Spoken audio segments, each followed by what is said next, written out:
Très clairement, ce n'était pas attendu ici. Son avocat s'attendait à une peine éventuellement sévère. C'est 4,9 milliards d'euros, 4 milliards 900 millions d'euros. C'était naturellement complètement inattendu. C'était les dommages et intérêts demandés par la Société Générale. L'avocat de la Société Générale lui-même avait présenté cette demande comme purement symbolique, même s'il espérait récupérer le maximum d'argent pour que la Société Générale s'en sorte avec les honneurs, sorte entre guillemets blanchie de ce procès, de ces espèces de soupçons de négligence ou d'incompétence qu'il avait également entouré au cours des audiences.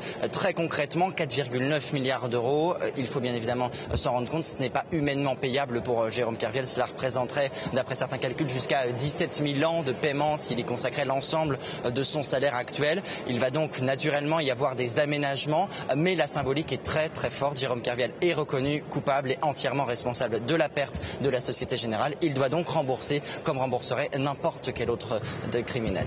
Voilà, condamnation très lourde, des dommages et intérêts absolument incroyablement astronomiques et surtout finalement presque rien contre la Société Générale. C'est tout juste si les juges ont parlé de carence dans le système de surveillance de la banque.